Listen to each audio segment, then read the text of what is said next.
पुण्य गौतमजी हाम्रो साथ हुनुहुन्छ। पुण्य सर, यहाँलाई हार्दिक स्वागत छ। थ्याङ्क यू सो मच, धन्यवाद। आराम हुनुहुन्छ पुण्य सर? एकदम ठिक छु। अब यहाँ आज के आयो भने नि जेनजीबारे प्रधानमन्त्री सुशीला कार्कीले के भन्नुभएछ भने उनीहरू राज्यका विभिन्न ठाउँमा गएर धम्क्याउने गर्छन्, 4-5वटा महँगा गाडी लिएर हिँड्छन्, 5 स्टारभन्दा तलको होटलमा जाँदैनन्, कसले दिन्छ, कसरी जान्छन् भनेर उहाँ आफैले प्रश्न उठाउनु भएछ। जेनजीले बनाएको प्रधानमन्त्रीले जेनजीको बारे यस्तो प्रश्न उठाउनु भयो। हुन त हामीले अस्तिको पारी कुराकानी गर्दाखेरि सुदन गुरुङको त्यत्रो त्यो गाडी देखेर छक्क परेका थियौँ होइन, कहाँबाट आयो भन्ने पनि कुरा गरेका थियौँ। के हो सर, जेनजीहरू त बडो के रहस्यमय पात्रहरू भएर पनि निस्किँदैछन् है? यस्तो हो, उहाँलाई बारा पुग्छन्, एकैछिनमा धनगढी पुग्छन्, एकैछिनमा कहाँ पुग्छन् होइन, अचम्म छ कि। उहाँलाई जेनजीलाई जुन ढङ्गले उहाँले उपयोग गर्नुभयो त्यो उपयोगपछि के लागिरहेको छ भने अब यिनीहरूको औचित्यता समाप्त भयो। यिनीहरूलाई रस चुसिसकेको आँप मानेर कोया फ्याँकिदिनुपर्छ, कोया बनाएर भन्ने लाग्यो। र इन्ट्रेस्टिङ कुरो के छ भने कृतज्ञता र राजनीतिक बेइमानीको हद दर्जामा पुग्ने सुशीला कार्कीलाई प्रधानमन्त्रीको हट सिटमा बस्न नैतिक अधिकार छैन। अब यो तिनाने काण्ड पनि आइसक्यो, तपाईँलाई थाहा छ होइन? यो टिभीले प्रमाणसहित आइसकेको छ। सार्वजनिक जग्गा उहाँले कसरी मिच्नु हो भन्ने कुरामा तापासीको निवास तपाईँले देख्नु भएको छ कि छैन, त्यहाँ शङ्का गर्ने ठाउँहरू प्रशस्त छ। नम्बर 1। नम्बर 2, अब यो कुन जेनजी, कस्तो जेनजी, के जेनजी मा के भन्ने कुरो पनि महत्त्वपूर्ण हो। जेनजी एउटा विचार समूह, भावना समूह हो, तर यो सङ्गठित स्वरूपमा प्रकट भइसकेको राजनीतिक दल होइन। जेनजीको मर्म भावनालाई हदैसम्म दोहन गरेर, दुरुपयोग गरेर, उपयोग गरेर राजनीतिक नयाँ केही शक्तिहरू उदाएर केही व्यक्ति सत्तामा पुगे भएको यति हो। र यो चाहिँ के हुन्छ भने जब मान्छे शिखरमा पुग्छ लिस्नुलाई बिर्सिन्छ क्या, उसले भर्याङलाई फ्याँकिदिन्छ। अब सुशीला कार्कीको नजरमा जेनजीको मूल्य त्यति नै छ जति उपयोग गरेर फ्याँक्न लायक वस्तुको हुन्छ। त्यस कारणले सुशीला कार्की जेनजी विरुद्ध जानु कुनै नौलो कुरा होइन। यसै पनि सुशीला कार्कीज्यूलाई घमण्ड छ, उन्माद छ, मतको माद छ, सत्ताको उन्माद छ। र उहाँको ट्र्याक रेकर्ड हिस्ट्रीले पनि के बताउँछ भने जसले उहाँलाई प्रमोट गरे ती प्रति नै उहाँ कृतज्ञ हुनुभयो। अर्को कुरो, जेनजी भन्ने कुन ग्रुपलाई चाहिँ एड्रेस गर्ने, उहाँलाई जेनजी एउटै सुदन गुरुङ भए पुग्ने रहेछ। अरू जेनजी चाहिँ उहाँलाई सौतेलो जस्तो लाग्न लागिरहेछ। एउटा सुदन गुरुङ जो पानी बाँड्न गएका थिए र सुदन गुरुङ र उहाँलाई अनुप्राणित गर्ने विदेशी शक्ति केन्द्र एउटै हुनाले त्यसलाई चाहिँ कहिले आलोचना गर्ने अधिकार पनि दिने, बालटारमा स्पेस पनि दिने, अनि त्यसपछि बाहिर देखिएका व्यक्तिमध्ये बालेन शाह भए हुने, मन्त्रीको रूपमा सबभन्दा बढी लाड प्यार दिने ओम प्रकाश अरियालजीलाई, बाँकी उहाँलाई बाल मतलब छैन। उहाँको सोचाइ के रहेछ भने यो मन्त्रीमण्डलमा जब उहाँ रहनुहुन्न त्यसपछि उहाँ आफ्नो छोरा छ आराम फर्माएर विदेशतिरै बस्ने उहाँको सोच रहेछ। नेपालको इतिहासमा भाग्यको देवी दाहिने भएपछि मान्छे कतिसम्म प्रसन्न हुनसक्छ भन्ने उदाहरण उहाँलाई हेर्दा पनि पुग्छ। किनभने नेपालको इतिहासमा हेर्नुहोस्, मुद्दा राम्रो नबुझ्ने र मुद्दा राम्रो लेख्न नसक्ने मानिस अधिवक्ता हुनुभयो। अधिवक्ता मात्रै हुनु भएन, वरिष्ठ अधिवक्ता हुनुभयो। वरिष्ठ अधिवक्तामा रोकिनु भएन। काङ्ग्रेसको राजनीतिक पृष्ठभूमि बोकेकै सुशीला कार्कीको आवश्यकता माओवादी र वामपन्थीहरूले देखे। न्यायाधीश बन्नुभयो प्रचण्डजीहरूले। प्रधान न्यायाधीश बनाउँदा सबभन्दा बढी भूमिका केपी शर्मा ओलीज्यू लगायतको कम्युनिस्टहरूको भयो। अब यसै पनि बाबुराम भट्टराई मरेर लागेका थिए, किनभने जनयुद्ध कालमा बाबुराम भट्टराईका खास मित्र खैरा आँखा गरेका दुर्गा सुवेदी जो सुशीला कार्कीको आफ्नै श्रीमानको श्रीमान हुनुहुन्छ। अब सर्वोच्चमा प्रधान न्यायाधीश बन्नको लागि रोक्न खोजिएको थियो विभिन्न तरिकाले, कोही सफल भएनन्। त्यतिखेर उहाँलाई सबभन्दा बढी काखी च्याप्टी भनेको कल्याण श्रीमान हो, कल्याण श्रेष्ठ। अब पछि गएर उहाँलाई दलहरू मनै पर्न छोड्यो। अब रवि लामिछाने उहाँलाई चाहियो, त्यही रवि लामिछानेलाई पनि सत्तामा पुगिसकेपछि ओम प्रकाश अरियालको इसारा बुझेर उहाँले वास्तै गर्न छोड्नुभयो। अहिले म सुन्दैछु रवि लामिछानेको विषयमा उहाँ झिझो मान्नुहुन्छ। यो त अदालतको कुरा हो, हामीलाई मतलब छैन भन्नुहुन्छ। बेचारा कठैबाट रवि लामिछानेलाई झाँगल जुगल पारे घुमाए, दुःख दिए भन्नुहुन्थ्यो। अहिले रवि लामिछानेको नामै सुन्न नचाहने स्थितिमा पुग्नुभयो भन्ने बित्तिकै उहाँको डबल स्ट्यान्डर्ड तपाईँ हेर्न सक्नुहुन्छ। र कुलमान घिसिङजीलाई उहाँले कहिले सचेत गराउनु भएन। किन भन्नु न, कुलमान घिसिङजी मन्त्रीमण्डलमा जाँदा आइन्दा राजनीति नगर्ने, चुनाव नलड्ने भनेर गएको हो। हो त्यसरी कमिटमेन्ट गरेर गएको व्यक्ति मन्त्रीमण्डलमा हुँदाहुँदै पार्टीको अधिपति हुनु हो। उज्यालो नेपाल पार्टी उहाँकै हो भन्ने दुनियाँलाई थाहा छ, तर उहाँले एक शब्द पनि कोही मान्छेलाई बोलाएर तपाईँले यो गतिविधि किन गरिरहनु भएको छ, कि त तपाईँ मन्त्रीमण्डलबाट नैतिक रूपमा राजीनामा दिनुहोस्, होइन भने तपाईँले चुनाव लड्ने कमिटमेन्ट लिएर त यहाँ आएको होइन, पार्टीको नेता हुने तपाईँलाई असाइनमेन्ट छैन भन्ने कुरो उहाँले गर्नु भएन। त्यसकारण सुशीला कार्कीले हेर्नु होला, अब सुदन गुरुङलाई त अब हुर्काउनु नि भएको छ, लाड प्यार दिनुभएको छ। सुदन गुरुङ बाहेकका यी मिराज आदि इत्यादि जेनजीले च्याउ क्याउ क्याउ गऱ्यो भने जेनजी भने सुदनै हो भनेर सबलाई थुनेर ठेगान लगाइदिनुहुन्छ उहाँले। त्यो अवस्थामा उहाँ पुग्नुभयो र भित्रबाट बरु उहाँले के चाहिँ अवस्था आउन सक्छ भने दलका सेकेन्ड इयरका नेताहरूसँग सम्बन्ध बढाइरहनु भएको छ, फर्स्ट इयरका नेतासँग उहाँको सम्बन्ध खराब छ र जब यो खराब सिस्टमलाई सुधार्न सकिँदैन भने एनकेन प्रकारेण कुर्सी बचाउने हो। यो जेनजीको रगत लतपत्तिएको रक्तरञ्जित कुर्सीको म बस्दा उहाँलाई औडा भएको छ, काम केही गर्न सक्नु भएन, न प्रत्यक्ष निर्वाचित कार्यकारीको नाम सुन्न चाहनुहुन्छ, न भ्रष्टाचार विरुद्ध बोल्ड कदम चाल्नुहुन्छ, न फागुन 21 गते चुनाव गर्ने कुनै लक्षण छ भन्नाले कठैबाट मेरा सन्तानै गए जस्तो लाग्यो, खेर गए जस्तो लाग्यो भन्ने जेनजी सहित परिवारमा गएर उनीहरूको घाउमा मलमपट्टी लगाउनु त कता कता नुनचुक सर्किने, आफ्नो सन्तानलाई चाहिँ सुविधा सम्पन्न जीवन एक्लो सन्तानलाई राजकुमार सरहको जीवन भोग्न लगाउने भनेपछि अहिलेसम्म सम्पत्ति विवरण सार्वजनिक नगर्ने। एक हिसाबले सुशीला कार्कीको यो सरकार सर्वाधिक असफल भएको छ र पछिल्ला दिनहरूमा बसन्त भट्टराई भन्ने एकजना पुराना बिपीकालीन काङ्ग्रेसी नेताको इन्टरभ्यू भाइरल भइरहेछ। उहाँले प्रष्ट रूपमा भन्नुभएको छ, सुशीलाज्यूको श्रीमानका गतिविधिहरूको विषयमा पनि उहाँले टिप्पणी गर्नुभएको छ। कसरी त्यो कुरो त अब दुर्गा सुवेदीले आफ्नो किताबमै लेखेका छन्, कसरी जासुस भनेर बिपीले एक थप्पड हान्नुभयो, कसरी पैसा गायब भयो त्यो विमान अपहरणको भन्ने कुरा आएको छ। र यो सरकारको हैसियत भनेको दुर्गा प्रसाईसँग लगभग काम नि देखियो। अस्ति हामीले जो चर्चा गरेका थियौँ त्यो भिडियो पनि यता टिकटकमा काटेर धेरै राखेको रहेछ। दुर्गा प्रसाद लगाएको आरोप त सत्य रहेछ नि त, त्यो कुरा त हिजो तपाईँको स्वयं गृहमन्त्रीले स्वीकार्नुभयो, भिडियोमा सुनिएको आवाज मेरै हो भनेर उहाँले बोल्नुभयो। मैले आगजनी गर्न भनेको छैन, रोक्नुपर्छ भनेको छ चाहिँ भन्नुभयो, तर आवाज मेरै हो भनेर उहाँले नै एक्सेप्ट गर्नुभयो। त्यो एक्सेप्ट गरिसकेपछि भोलि त्यो बमोजिम सधैँ त उहाँ गृहमन्त्री हुनुहुन्न, सधैँ अब दुर्गा प्रसादसँग यो सरकारले वार्ता गर्नुको कारण दुर्गा प्रसादसँग 1 दर्जन बेसी अझै गोप्य अडियो भिडियोहरू छन् भन्नुभएको थियो, त्यो कुरातर्फ इङ्कित गर्यो नि त होइन, यो कुरा सत्य साबित भयो जस्तो लाग्यो त। हो एकदमै, यसलाई अलिकति मिलाएर गृहमन्त्रीको स्वीकारोक्तिले तपाईँले भनेको कुरालाई प्रमाणित गर्यो नि त। हो किनभने फोरेन्सिक जाँच गरेर यो अडियो फेक हो, यो एआईबाट बनाएको हो भनेर त उनीहरूले भनेनन्। अझ यसलाई थोरै भाषा संशोधन गरौँ, दुर्गा प्रसाई एकदम हतारिने व्यक्ति भएको हुनाले दुर्गा प्रसाईलाई आवश्यकता अनुसार उपलब्ध गराइनेछ भन्ने भाषामा पुगौँ। अहिले उहाँसँग अडियो ब्याक टु ब्याक छ भनेर ग्यारेन्टी नगरौँ, किनभने दुर्गा प्रसाईको हातमा परेपछि त्यो पब्लिस भइहाल्छ। अब आउने झन् खतरनाक अडियो पनि दुर्गा प्रसाईबाटै प्रसारित हुनेछ, यसमा ढुक्क हुनुहोस्। दुर्गा प्रसादले योभन्दा झन् खतरनाक अडियो प्रसार, योभन्दा पनि खतरनाक जुन अडियो भिडियोको कारण अब त भिडियो नै आउँछ जस्तो छ, यो अडियो अब आउने अडियो भिडियोको कारण पक्का पनि कानुनी जन्जालमा उहाँहरू फस्नुहुन्छ र सम्भवतः सत्ताको कुर्सीबाट हात धुने अवस्था पनि आउन सक्छ। त्यस्तो खतरा भिडियोहरू ब्याक टु ब्याक पाइपलाइनमा छ भन्ने मेरो इन्फर्मेसन छ। र तपाईँलाई यति जानकारी गरौँ कि यो अडियो जुन अहिले प्रसारण भयो यो कम्ता अडियो हो। तपाईँको यो अडियो सुशीला कार्की, ओम प्रकाश अरियाल र ती अभिषेक सिंह बाहेक 3 जना बाहेक अरूको मोबाइलमा रेकर्ड हुनै सक्दैन। त्यो रेकर्ड उनीहरूको मोबाइलबाट त्यो रेकर्ड फुत्काएर लगेको होइन कि त्यो इन्टेलिजेन्सले उहाँहरूको ट्यापिङ गरेर पत्ता लगाएको चिज हो र त्यो दुर्गा प्रसाईका सत्ताको प्रधानमन्त्री स्तरमा पुगिसकेका व्यक्तिको माध्यमद्वारा त्यहाँ पुगेको छ। किनभने इन्टेलिजेन्सका महत्त्वपूर्ण मान्छेले प्रधानमन्त्री स्तरको मान्छेलाई त्यो अडियो उपलब्ध गराए। एउटा कुरा हामीले अस्ति छलफल गरेका थियौँ नि, सरकार सुशीला कार्कीको छ, सत्ता अहिले पनि दलको छ। सत्ता भनेको के, जुडिसियरी, लेजिस्लेचर, पार्लियामेन्ट भलै छैन, अनि ब्युरोक्रेसी जङ्गी निजाबती, यसले यो सरकारलाई लेजिटिमेसी दिँदैन। यो सरकार 2 दिनको पाहुना मानेर ऊ बसेको छ। एउटा यस्तो अपरिचित पाहुना जो जुनसुकै सबै सर्वोच्चको एक आदेशद्वारा बर्खास्त हुन सक्छ।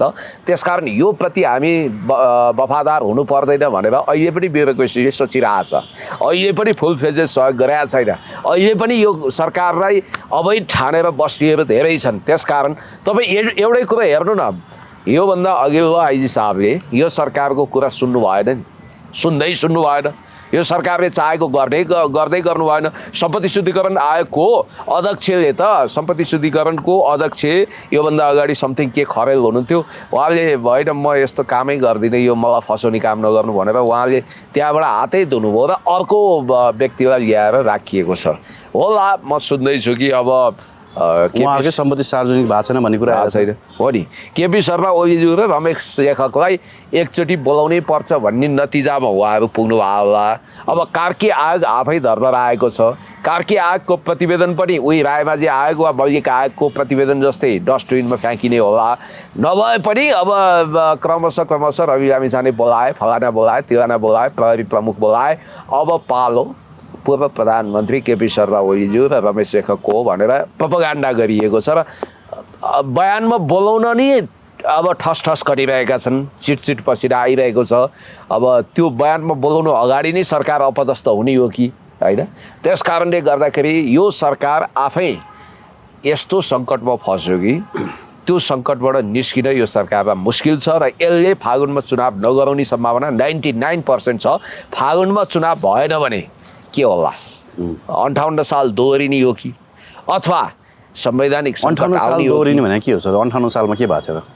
2058 सालमा होइन, जब चुनावी सरकार भनेर शेरबहादुर देउवाले काम गर्न सकेनन्, त्यसपछि शेरबहादुर देउवालाई अपदस्थ गरेर लोकेन्द्रबहादुर चन्द ल्याइएको थियो।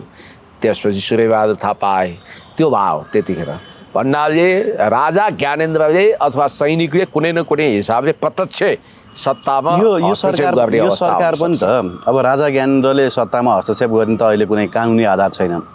त्यसलाई इन्टरनेसनल लेजिटिमेसी पाउने पनि कुनै आधार छैन। किनभने सत्तामा बसिरहेको मान्छेले त्यो कु गर्न सकेको भए अर्कै कुरा हुन्थ्यो होला। अहिले उहाँ सत्ताबाट बाहिर हुनुहुन्छ अथवा सेनाले कु गरिदिएर आउनुहोस् भनेर स्थापित नगरिदिकन उहाँले त्यो लेजिटिमेसी फेरि रिगेन गर्न त सक्नुहुन्न। सुशीला, म तपाईँलाई इन्टरभेन्सन गर्छु, रोक्छु। सुशीला कार्कीको सरकारको चाहिँ कौनसा इन्टरनेसनल लेजिटिमेसी छ त?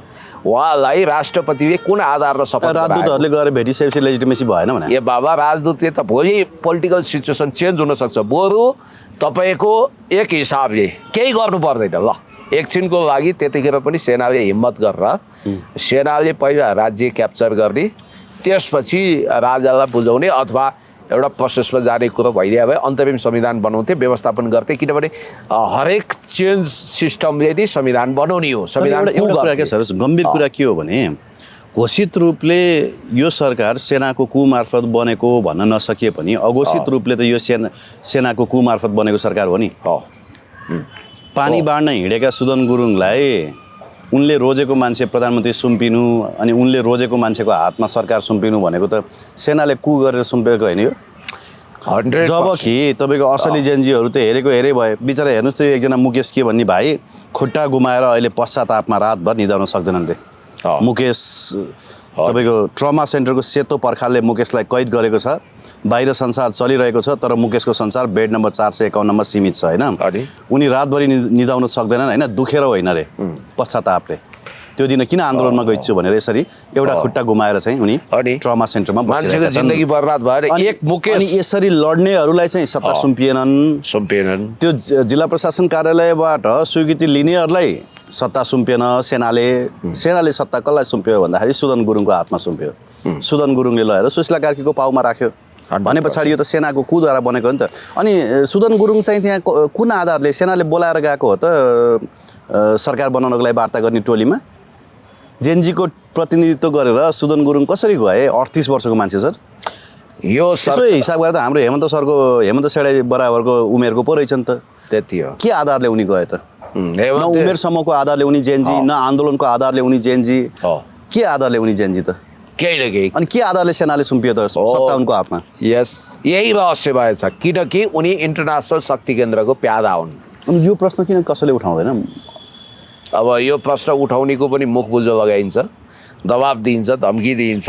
अब उनीहरू त कानुनभन्दा माथि सर्वे सर्वा आई एम द स्टेट भन्ने उहीको फुइँ लगाएका छन्। तपाईँलाई एउटा अर्को इन्ट्रेस्टिङ कुरा के गरिदिउँ भने सुदनको उत्पत्तिको आफ्नो रहस्यमय कथा छँदैछ। अब रहस्यमय कथा होइन सर, सुदनलाई खडा कसले गर्यो? नेपाली सेनाले होइन, वैधता दियो। सैनिक मुख्यालयमा जाने हैसियत वार्ता गर्नको लागि सैनिक मुख्यालयमा जाने हैसियत सुदन गुरुङलाई कसले दियो? बनाइदियो। जेनजीले चाहिँ डिक्लेयर गरेर पठाएको हो त?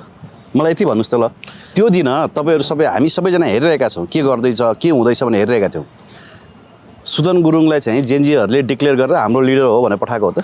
उनी होइन, बिल्कुल होइन। उनी कसरी गयो त? उनी म भन्दैछु, उनी र दुर्गा प्रसाद कसरी पुगे त सैनिक मुख्यालयमा? सेनाले बोलायो। हो। अनि कार्की आयोगले यो प्रधान सेनापतिको बयान लिन सक्दैन भने यो आयोगको प्रतिवेदन त रड्डीको टोकरीमा हाल्दै भएन? यो आयोगको प्रतिवेदनको अर्थै हुँदैन, यसले केही पनि गर्न सक्दैन। जनताको आँखा प्रधान सेनापतिको भूमिका शङ्कास्पद रह्यो कि रहेन? सुदन गुरुङलाई किन उनले चुने? के आधारमा चुने त? न उनी त्यति बेला पब्लिक फिगर थिए सुदन गुरुङ, न उनी जेनजी मोमेन्टको चाहिँ तपाईँको आह्वानकर्ता। के आधारमा चुने त? 100% यो प्रश्नहरू खोइ। एकदम। अझ यहाँ मैले के सुन्दैछु भने जस्तो यिनी त तपाईँको जेनजी आन्दोलनको अनवान्टेड गेस्ट हुन्, ननिम्त्याइएको पाहुना। बालन शाहको स्ट्याटसमा के लेखेको थियो म पढेर सुनाम? के लेखेको थियो भने यो कति 13 वर्षदेखि 28 वर्षका उमेर समूहको आन्दोलन हो, यहाँ अभियन्ता पागल बौला र सांसदहरू नजानु होला भने त्यो मान्छे अभियन्ता होइन? त्यही भएर किन गएको त? अब किन गयो भने कब्जा गर्न गएको। किन कसले उसलाई कब्जा गर्न कसले दियो त? लेजिटिमेसी कसले दियो भन्दा सेनाले हो नि त। देशको अथोरिटीले दियो। सेनासँग वार्ता गर्न जाऊ भनेर बालेन शाहले भन्ने, अनि सेनाले वार्ता गर्न सुदन गुरुङलाई बोलाउने, अनि यहाँ त ठुलो शङ्का देखिएन सर? होइन, हो यही तपाईँको शङ्का। बालेन शाहले सेनासँग वार्ता गर्न जाऊ भनेर स्ट्याटस लेखिदिने, संसद विघटन पहिलो माग भनेर स्ट्याटस लेखिदिने, अनि सेनाले वार्ताको लागि कसलाई बोलाउने भन्दा सुदन गुरुङलाई बोलाउने। मैले यो बुझ्दै बुझिनँ सर, यो कुराको चाहिँ इन्भेस्टिगेसन हुनुपर्छ। हो, यही भिसियस सर्कलभित्र जुन घटनाहरू घटे त्यसको एउटा सानो दृष्टान्त म तपाईँलाई दिन्छु।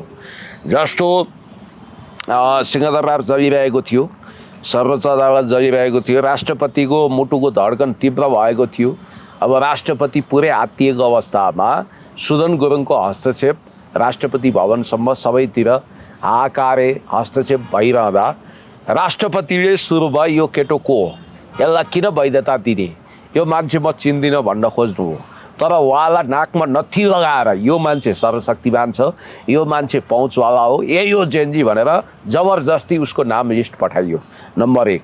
नम्बर 2, तपाईँलाई म भन्छु, अहिले केही मिडियामा सार्वजनिक भएको छ, रामचन्द्र पौडेललाई राष्ट्रपति पदबाट 5 मिनटको अन्तरमा अपदस्थ गर्दै थिए र एउटा कागज जहाँ राष्ट्रपतिको राजीनामा भएको बेहोरा थियो त्यसमा सिग्नेचर गराउने अन्तिम तयारी थियो। जसरी प्रधानमन्त्रीको राजीनामा लिइसकेका थिए। आज मैले यो खुलासा गर्नुपर्छ। अब यो कसले गरायो के गरायो फेरि मलाई घानमा नपार्नुहोस् तपाईँ, म तपाईँलाई आज प्रष्ट कुरो गरिदिन्छु। मैले राष्ट्रपतिको सल्लाहकारको हैसियत राख्ने व्यक्तिबाट यो कुरा थाहा पाएँ र केही मिडियाहरूमा पनि चुइएको छ। तपाईँको त्यतिखेर काम लाग्दो रहेछ क्या, शक्ति केन्द्र भने शक्ति केन्द्र, power centre is power centre, त्यहाँ सबै निरीह भए, सबै हेरेको हेरै भए। एक व्यक्ति सूर्यबहादुरको छोरो सुनिल थापा पहिला अब सूर्यबहादुरको सरसल्लाहमा काङ्ग्रेसले जिम्मा लिएको मान्छे र भारतीय शक्ति केन्द्रले इन्दिरा गान्धीले सूर्यबहादुरलाई जसरी ट्रस्ट गर्थिन्, अहिले पनि भारतको स्थायी सत्ता र 7 रेस कोर्सले जो त्यहाँ प्रधानमन्त्री जो भए पनि फरक पर्दैन, सूर्यबहादुर थापाको छोरालाई सदाबहार रूपमा उनीहरूले गुडबुकमा राखेका छन् र उनले हत्तनपत्त भारतीय संस्थापनसँग कुराकानी गरेर राष्ट्रपतिको राजीनामा रोकाएका रहेछन्। याद गर्नुहोस् है, नत्र आजको अवस्थामा राष्ट्रपति पद खाली हुन्थ्यो। इन्डियनहरूको दबावको कारण राष्ट्रपतिको पद जोगिएको र यो सुदन गुरुङ भन्ने मान्छेको कुरो चाहिँ तपाईँले अहिले कस्तो इन्ट्रेस्टिङ तरिकाले भन्नुभयो। अब मलाई लागेको कुरा मैले एकजनालाई सोधेँ कि इन्ट्रेस्टिङ होइन मैले कथा बुने होइन नि त मैले त घटनाक्रमहरू भने हो नि त मैले कथा बुने भने हो र होइन त्यही त अब अस्ति भर्खर मुख्य सचिव रिटायर हुनुभयो एकजना भर्खरै रिटायर भएको सचिवज्यूले मलाई भन्नुभयो कि अब उहाँहरूसँग कहिले कुराकानी हुन्छ उहाँ सिडिओ भएदेखि नि मेरो सम्बन्ध थियो उहाँले के भन्नुभयो भने तपाईँहरू अलिकति यो सुदन गुरुङको विषयमा स्ट्रङली बोल्नु पर्यो पुण्यजी भन्नुभयो किनभने मैले यो मान्छेको नाम सुन्नु हुँदैन सारा तपाईँको अहिलेको बेसी आतङ्कित छ किनभने कासनै यस्तो छ आदेशै यस्तो छ कि सुदन गुरुङलाई कुनै पनि ठाउँमा कहिले पनि कसैले नरोक्नु ऊ जहाँ पनि जान स्वतन्त्र छ जसमा पनि धम्काउन स्वतन्त्र छ जे पनि गर्न स्वतन्त्र छ भन्ने बित्तिकै एउटा मन्त्रीभन्दा बढी पावरफुल ऊ कसरी भयो उसले जे चाह त्यही हुने अवस्था किन आयो हो अरू जेनजीहरू कमला पुल निरीक्षण गर्न जाने रे के आधारमा भने कुन मन्त्रालयको उनी कार्यकर्ता हुन् आदेशै दिया त डिजास्टर कुन मन्त्रालयको उनी कर्मचारी हुन्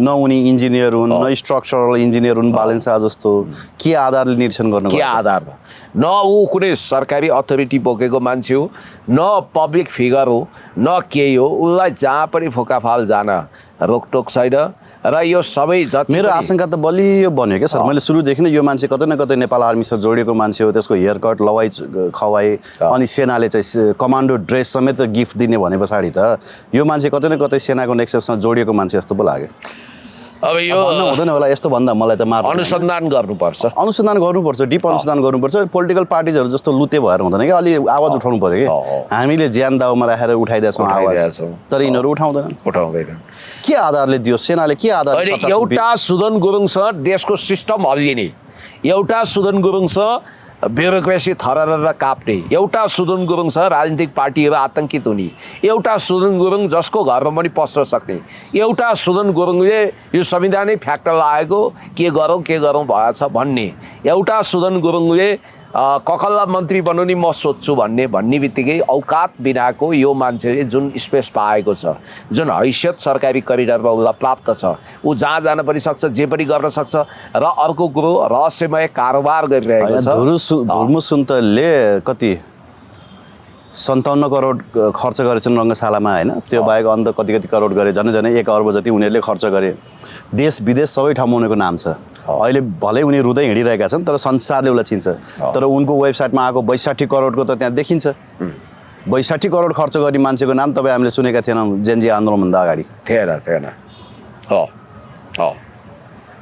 झन्नै उस्तै अमाउन्टको पैसा खर्च गर्ने धुर्मु सुन्तलेको नाम हामीले संसारभरि सुन्यौँ अब 62 करोड भने कम ह्युज एमाउन्ट हो ठुलो ह्युज एमाउन्ट हो त्यो एमाउन्ट खर्चिने कुनै आशिकाले कति खर्च गरिनु होला आशिकाको नाम अहिले नसुन्ने कोही छ त कोही छ हो त्यो खर्च गर्ने व्यक्तिले कुनै इन्फ्रास्ट्रक्चर डेभलपमेन्ट गरेको पनि देखिँदैन भौतिक पूर्वाधार बनाएको पनि छैन नेपाली समाजमा योगदान पनि गरेका छैन फेरि त्यो मानिस जो ए लेभल पार गर्न नसकेर फ्रस्ट्रेट भएर नाइट क्लब धाएको थियो कुनै समय हर्क साम्पाङज्यूसँग बाजाबाज गर्न गएको थियो हर्क साम्पाङज्यूले झाको झार र धरानबाट खेदेको अनि त्यसपछि उसका सारा गतिविधिहरू रहस्य भएछ ऊ अहिले जहाँ पनि जान सक्ने जग्गा पनि हकार्न सक्ने संविधानभन्दा माथि यो सिस्टम विरुद्ध यो सिस्टमलाई म पकड बलिन्छु भन्छ र उनलाई यसरी लाड प्यारले हुर्काइएको छ कि सत्ताले गर्ने तमाम कामहरू राजगुण्डाका भूमिकाहरू सब उसले फत्ते गरेको छ भन्ने बित्तिकै तपाईँ ठिक निष्कर्षमा हुनुहुन्छ कि अब धेरै चर्चा नगर यो सुदन गुरुङ भन्ने यो मान्छे यो धन्दा सेठ यो गल्लावालदेखि होसियार भनेर मात्रै हुँदैन यसको विषयमा गम्भीर अनुसन्धान हुनुपर्छ यो आयोगले सेनाको बयान लिएन भने त यो आयोगलाई त हामी पब्लिकको तर्फबाटै रिजेक्ट गर्छौँ अहिले सेनाले बयानै नदिने टाइपको कुरा कसरी मिल्छ भूमिका त हामीले भन्यो त शङ्कास्पद देखियो भनेर बालेन्सा सेनासँग जानुस् भन्ने अनि सेनाले सुदन गुरुङलाई मात्रै फोन गरेर बोलाउने अनि उसको हातमा सत्ता सुम्पिने एकदम कसरी मिल्छ हो यही आशंकाको भुङ्ग्रो अहिले लागेको छ र यही कुरोको निपटारा हुनुपर्छ तपाईँले अर्को इन्ट्रेस्टिङ कुरा गरिदिउँ सुशीला कार्कीलाई अदालतले कारण देखाउ आदेश माग्यो तर सुशीला कार्कीले पत्र बुझ्न अस्वीकार गर्नुभयो उहाँ त्यही सर्वोच्च अदालतको प्रधान न्यायाधीश हुनुहुन्थ्यो त्यही सर्वोच्च अदालतको पत्र किन बुझ्न अस्वीकार गर्नुभयो अरे भने उहाँलाई भूपू प्रधान न्यायाधीशको हैसियतमा पत्र गयो उहाँले भन्नुभयो म प्रधानमन्त्री हो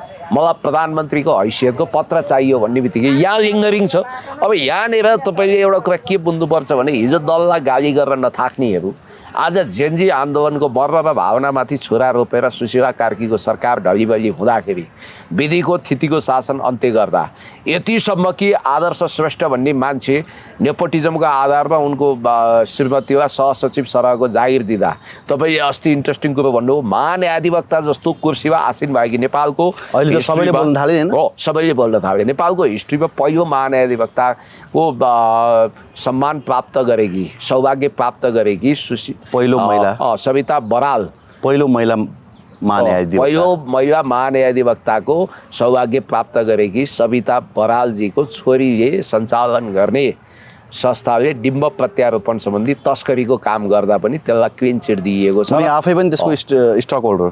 अनि भनेपछि अब यो के अपेक्षा गर्नुहुन्छ? यो टिभीले तपाईँको सप्रमाण सबै कुरा ल्याइदिएको छ त, कसरी सार्वजनिक जग्गा मिचियो, कसरी के भयो, खुद यी सबै कुराहरू आएको छ र सम्पत्ति विवरण सार्वजनिक गर्न नसक्ने अनैतिकताको जगमा उभिएको यो सरकारको धरातल छैन र यसले वास्तवमा चुनाव गराउन सक्दैन, भाँडभैलो गर्ने हो र यी मन्त्री पद खान आएका यी मान्छेहरूबाट देशले केही अपेक्षा गर्नु पर्दैन। मन्त्री पद खान मात्रै आएका हुन्, त्यति हो मन्त्री पद खाने र इतिहासमा यति धेरै विदेशी हस्तक्षेप सायद कहिल्यै भएन। राजदूतहरू सिंहदरबारमा सिरक डस्टा लिएर गएर सुत्न मात्रै बाँकी छ। महावीर पुन जस्तै के अरे एमाले फेरि कहिले नसुध्रिने भएन। एमाले फेरि जेनजीसँग जुधेर बसिरहेछ। के हो, एमालेलाई पनि चुनाव नचाहिए हो, त्यही भएर यिनीहरू जेनजीसँग जानी न्यु खोजिरहेछन् भन्दैछन्। अस्ति त उता पाटोपिट्टो पारेछ नि त अनि धनगढीमा। होइन, यो सरकारको उद्देश्य भनेकै चुनाव नगराउनको लागि एमाले लगायतका दलहरूसँग जोरी खोज्ने हो। यसको सुनियोजित काम भनेकै जहाँ सरकार मात्रै होइन दलहरू पनि चुनाव चाहँदैनन् भन्ने कुरा सुन्छु। त्यो त प्रश्न छ, कसले चुनाव चाहेको छ र निर्वाचन आयोगमा दल दर्ता गर्ने एउटा व्यवस्था बाध्यता हो। यो दुईवटा कुरा छ सर, क्लियर कट कुरो, चुनाव हुन्छ भन्ने कसैलाई लागेको छैन, चुनाव कसैले चाहेको छैन। अनि कसरी चुनाव हुन्छ? एउटा शक्ति केन्द्र छ इन्डिया, त्यसले चाहिँ चुनाव होस् इन टाइम भन्ने चाहन्छ अरे। त्यो बाहेक वेस्टर्नलाई चुनाव चाहिएको छैन, सरकारलाई चाहिएको छैन, दलहरू न काङ्ग्रेसलाई चाहिएको छ, न एमाले त्यसको लागि प्रिपेयर छ, न नयाँ खुलेका उदय भएका शक्तिहरू राष्ट्रपाल लगायतका शक्तिहरू। रवि लामिछानेको प्रेजेन्स बिना रवि लामिछाने नछुटिकन उनीहरू चुनावमा होमिन चाहँदैनन्। अब अरू नयाँ दलहरू पनि पावर एक्सर्साइज गर्दैछन्, जनमत बढाउँदैछन् भन्ने बित्तिकै चुनाव कसैलाई चाहिएको छैन। यो नचाहिएको चुनाव फागुन 21मा गर्छु भनेर छाती पिट्नु र जनतालाई भ्रम राख्नु र निर्वाचन आयोगका प्रमुख आयुक्त नभएको अवस्थामा पनि अन्य आयुक्तहरू हामी चुनाव गराउन के जुट्नु पर्ने हो भन्दा अझै पनि फुल फ्लेज भए काम गर्ने एउटा वातावरण खडा नगर्नु भनेको यो वास्तवमै जनताप्रतिको धोकाधडी हो।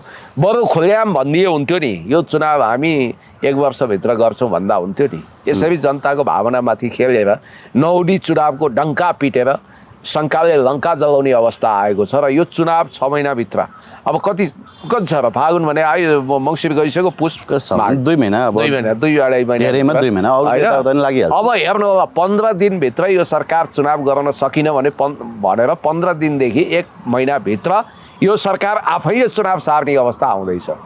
सरकार आफैले चुनाव सारिहाल्छ नि, सार्न खोज्छ हुन त त्यो तत्काल घोषणा नगर्न पनि सक्छ। सार्न खोज्दाको जुन द्वन्द्व हुन्छ नि, वास्तविक जेनजीहरू फेरि सडक आन्दोलनमा आउने खतरा हुन्छ। हर्क साम्पाङज्यूले उनीहरूको नेतृत्व गर्ने अवस्था हुनसक्छ। अब तपाईँले अहिले देखिरहनु भएको छ विवेकशील साझा र रासपाको बिचमा एकता हुने हो, अहिले देखिरहनु भएको छ। के को लागि? कुलमानजीको 17 गते घोषणा सभा रे खुलेआम मिडियामा आछ अनि सरकार भन्छ हाम्रा मन्त्री भएका कोही पनि मान्छे चुनाव पनि लड्दैनन् अनि पार्टी पनि खोल्दैनन्। कुलमानजीको पार्टी भनेर चारैतिर आछ, कुलमानजीले स्वामित्व पनि अप्रत्यक्ष रूपमा लिएको छ। अब यो अनैतिकता कहिलेसम्म? 17 गते आमसभा, अब त्यहाँ कुलमानजी बोल्ने हो कि को बोल्ने हो हामीलाई थाहा छैन। ऊ खगेन्द्र सुनार भन्ने तातो न तातो रातो न रातो मान्छे छ, उहाँले सम्झौता गर्नु हो होइन। उहाँको पार्टी एउटै चुनाव चिन्हमा लड्ने हो भनेपछि अब यो एउटा आगो एउटा पानी कति मिलेर जालान्। चरम तपाईँको जातिवादी साम्प्रदायिक चिन्तन भएकाहरूसँग कुलमानजीले जुगलबन्दी गर्दा भोलिको अवस्था के होला? 1000 मान्छे लिएर आउँछन्, 5000 लिएर जान्छन्, त्यस्तो अवस्था हुनसक्छ। झन् बढी रक्षात्मक हुनुपर्ने अवस्था आउनसक्छ। र अब लाइक माइन्डेड पार्टी त मिले हुन्छ। जस्तो विवेकशील साझाको औचित्यताको खोजी गर्ने हो भने मिस्टर रविन्द्र मिश्राले साझा पार्टी अब भुस बनाएर आइहाल्नु।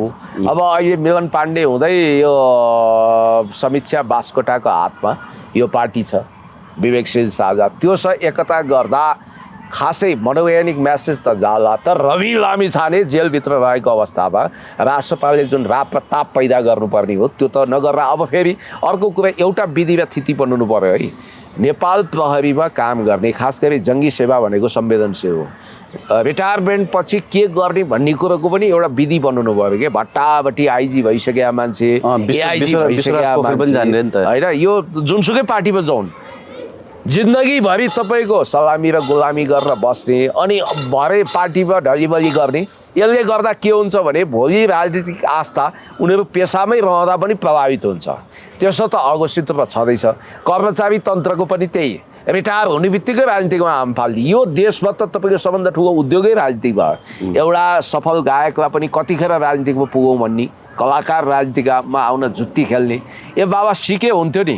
अस्ति क्रिस्टियानो रोनाल्डोलाई पोर्चुगलमा त्यहाँका ठुला मिडियाहरूले के भन्यो भने इन्टरनेसनल मिडियाले तपाईँ राष्ट्रपतिको लागि योग्य ठान्नुहुन्छ कि उनले आफूलाई भन्दा उनले के भने मैले उम्मेदवारी दिने हो भने प्रोफेसनल राजनीतिज्ञ उठे पनि उनले हार्छन् तर यो मेरो फिल्ड होइन यहाँ म आउनु हुँदैन। मेरो फिल्ड भने फुटबलको मैदान हो मैले जे गर्न सक्छु त्यही गर्छु। I am not fit for politics भनेर अमिताभ बच्चनले हेमावती नन्दन बहुगुणा जस्तो व्यक्तिलाई हराएर सांसद हुँदा पनि पछि कन्फेसन्स गरेर राजनीतिबाट हात धोए। राजेश खन्ना असफल भए भनेपछि नेपालमा चाहिँ यो उत्पात चकचकी छ र गैर राजनीतिक फिल्डका मान्छे राजनीतिमा आएर यो जुन ढङ्गको अहिलेको अवस्था छ यसलाई पार लगाउन सक्दैन। अब एमालेमा जोगाउन देशको अस्तित्व एकपटक फेरि केपी ओलीकै नेतृत्व भन्दैछ नि त। ईश्वर पोखरेलले केपी ओलीलाई चुनौती दिन कतिको सक्षम होला सर? अब पहिलोचोटि त नभनौँ जे होस् अब ईश्वर पोखरेलज्यूले संस्थापनसँग जोरी खोजेर चुनाव लडेर आफ्नो अध्यक्षमा आफ्नो हैसियत टेस्ट गरेको थिएन अहिलेसम्म। किनभने उहाँ जननेता मदन भण्डारीमा उहाँ एकैचोटि 2032 सालमा सिपी मैनाली सचिव महासचिव भएको कोअर्डिनेसन केन्द्रको केन्द्रीय सदस्य हुँदै केन्द्रीय राजनीतिमा आज 50 वर्षदेखि उहाँ अनवरत हुनुहुन्छ। उहाँ डिजर्भ गर्नुहुन्छ। तर अब अवस्था के हो भने अहिलेको अवस्थामा नेकपा एमालेभित्र विद्यादेवी भण्डारीज्यूको पार्टी सदस्यतालाई पनि वैधानिकता दिइएको छैन। उहाँको पार्टी सदस्यतालाई वैधानिकता दिए रिन्यूलाई वैधानिकता दिएको भए उहाँ अत्यन्तै हेभीवेट उम्मेदवार हुनुहुन्थ्यो। तर उहाँको पनि भावनाको प्रतिनिधित्व गरेर उहाँको पनि इच्छाको प्रतिनिधित्व गरेर ईश्वर पोखरेलज्यू आएको हुनाले अब महाधिवेशन प्रतिनिधि छनौटको कुरामा अहिले म न्युज अपडेट गर्दै थिएँ। अब प्रकाश पौडेल जो अनेरा सुब्बुमा 7 मतले डाक्टर सुजन कडारियासा हार्नु भएको थियो उहाँ सर्वसम्मत छनौट हुनुभयो भन्नाले सर्वसम्मत हुने अथवा मनोनयन हुने अवस्थामा केपी शर्मा ओलीज्यूका प्रतिनिधि खचाखच हुनेछन् र उहाँले चुनाव जित्ने अवस्था आउँछ। अब साँच्चै प्रजातान्त्रिक विधिबाट तल तल माथि माथि जति पनि छ जिल्ला अधिवेशनहरूबाट चुनिने हो भने चाहिँ ईश्वर पोखरेल समर्थित प्रतिनिधि धेरै आउँछन्। तर मलाई जहाँसम्म लाग्छ प्रतिस्पर्धा हुन्छ राम्रै कम्पिटिसन हुन्छ। तर पनि अब केपी शर्मा ओलीज्यूले महाधिवेशनमा आफ्नो माहौलमा ढाल्ने हुनाले उहाँकै सम्भावना तीव्र हुनसक्छ। भनेपछि भीम रावलकै अभिगत हुने भयो ईश्वर कमरेडको पनि। अब भीम रावलजीलाई जसरी पानी खेदो गरियो अथवा उहाँ त्यो खेदोको कारण पार्टी अहिलेदेखि सुरु भइसक्यो पार्टी छोडेर गयो हुन्छ कि केपी ओलीलाई सहयोग गर्नुहोस् नभए पार्टी छोडेर गयो हुन्छ भनेर लेख्न थालिसे। अब यो कम्युनिस्ट पार्टीको रणाको यस्तै हो क्या यो विगतदेखि अहिलेसम्म संस्थापनसँग टक्राउनेहरू यिनीहरू लोकतन्त्रवादी चाहिँ कदापि होइन रहेछन् होइन। लोकतन्त्रवादी काङ्ग्रेस पनि होइन नि तपाईँको सच्चा लोकतन्त्रवादी गिरिजा पनि थिएनन्। अब काङ्ग्रेसभित्र त लोकतान्त्रिकरण छैन भने कम्युनिस्टहरूको त एउटा स्कुलिङले पनि अलिक कठोर कडा तरिकाले आउँछन् असहमतहरूलाई भित्तामै पुर्याउँछन् भन्ने त देखिया छ। यहाँ मात्रै होइन प्रचण्डको पनि त्यो बाहिरी आवरण मात्रै फ्लेक्जिबल हो भित्र जम्मै क्रियाकलापहरू कठोरै हो। हस् थ्याङ्क यू भेरी मच। धेरै धेरै धन्यवाद। Thank you.